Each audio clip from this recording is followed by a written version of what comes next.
السلام عليكم ورحمة الله وبركاته أستاذ محمد صلاح. بريان waxaan waday barnaamijyo oo hordhac ah weli maan bilaabin oo ku saabsan dhallinyaradeenna wiilasha weliba oo hogaamiyaashii tomorrow see baan u diyaarin karnaa. insha allah barnaamijyada kule soo socda oo live ah oo su-aalaha looga jawaabi doono. qolada hadda aniga igu haya warwarka idinkuna aad iga daran tihiin waa 19 to 25. qoladaas saddex bay u qaybsamaan weliba hadda qoladaas saddex waxay qolo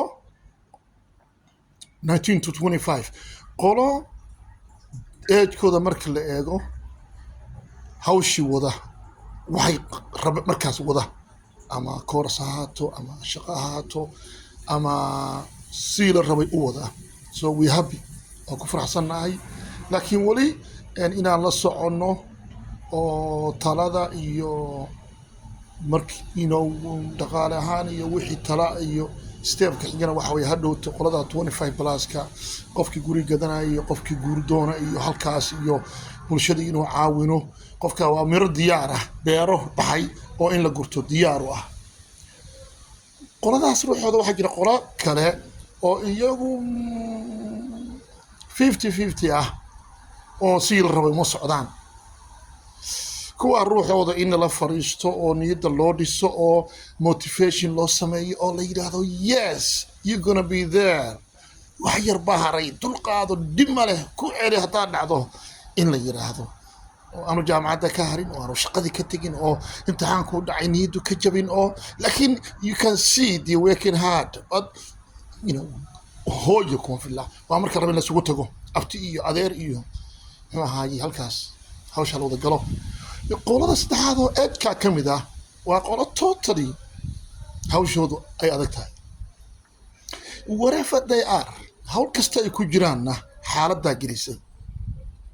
waxaa la yidhaahdaa soomaalidu gabay baa la yidhahdaa nin ambaday qof ambaday halku aadabay kula habboonayd markaa dhunto you don't know you wrong.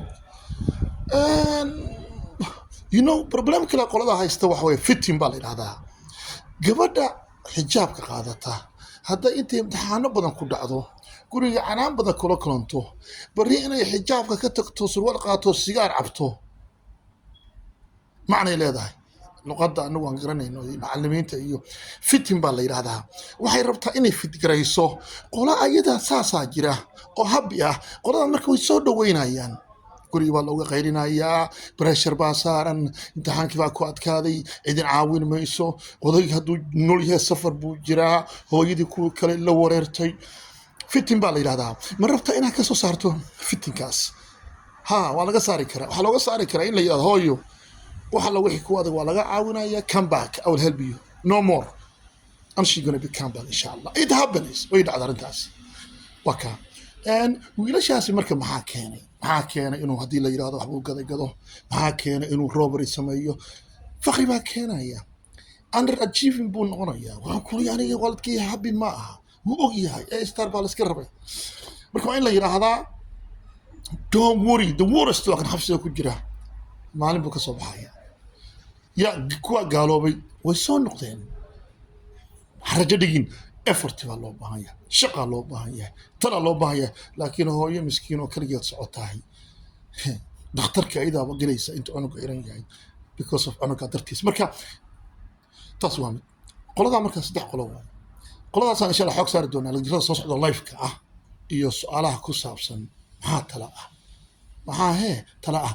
markaa talada la keeno xataa hooyooyinoo dad diyaarsada oo lacag diyaarsada waayo keligiin haddaan ku dhaho bahabuur weyna u baahan tahay in aa ku guurto dareewalna aadan ahayn maaha inaad sii diyaarsato dareewalkii gaariga ku wadi lahaa.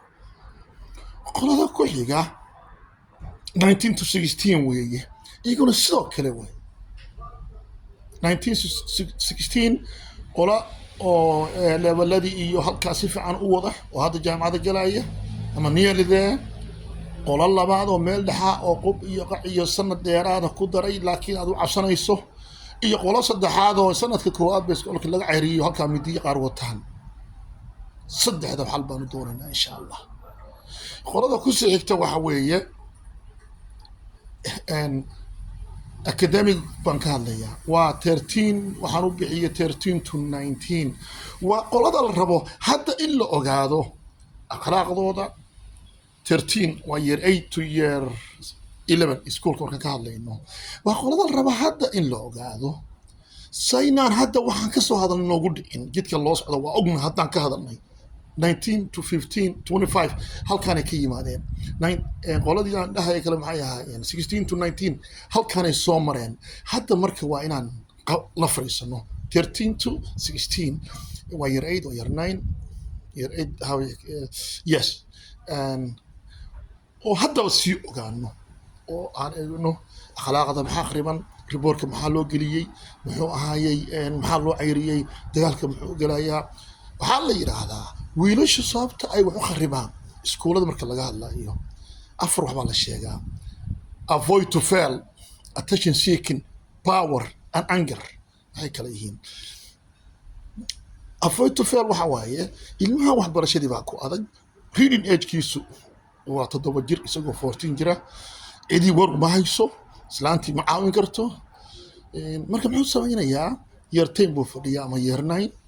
marka muxuu samaynayaa xiise kasta wuu qasayaa isu uga cararo yaan lagu ceebina wax lagu weydiin. maxaa la avoid to fail? wuxuu ka hor dhacayaa inuu ceeboobo. marka wuxuu door bidayaa inuu man mean aniga rabshoolaan ahay no saas out on call.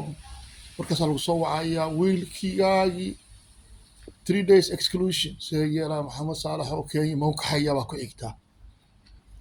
waxaa kaloo ku xiga attention seeking, caruuraha guryaha aan la siin attention, muhiimadda aan la siin, waqti loo hayn, lala hadlin, jacayl aan la tusin. iskooladay jacaylka samaystaan. marka markasta wuxuu jecel yahay inuu caruurta ka waqti siiyo.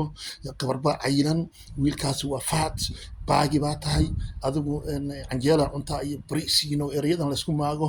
marka waa la qoslaya, attention buu raadinaya, attention baa ka maqan. marka maxaa waa arki doonaa waxa xala. marka taasna waa kaas, ruuxiisu dhib buu geli doonaa. waa faraxsan yahay, attention buu raadinaya.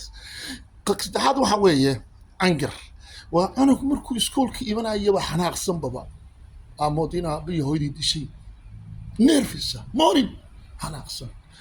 waxaa badanaa u badan caruuraha noocaasa, caruuraha keerka lagu hayo, caruuraha hooyinkooda aan la joogin, caruuraha familigooda burburo, caruuraha problemka guriga ka jiro oo domestic violence iyo dhibaatada qaba.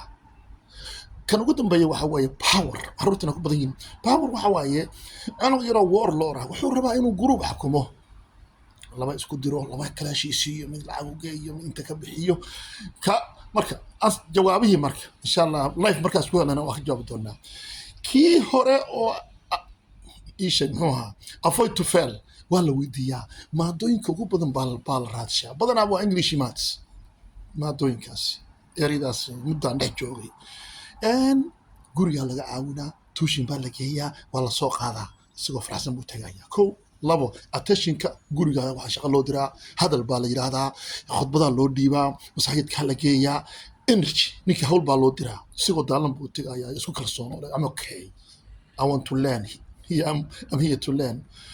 angarkaasi inaga inaan kuma badna good news, inkastoo ay jiraan wiilal leh hooyadii baan u hiilinaya, aabbahay baa 2 dumar la guursaday, hooyadii habi maaha, waxay tiri aabbaha lama hadli karto, arrintaa idinka soo noqonaysa.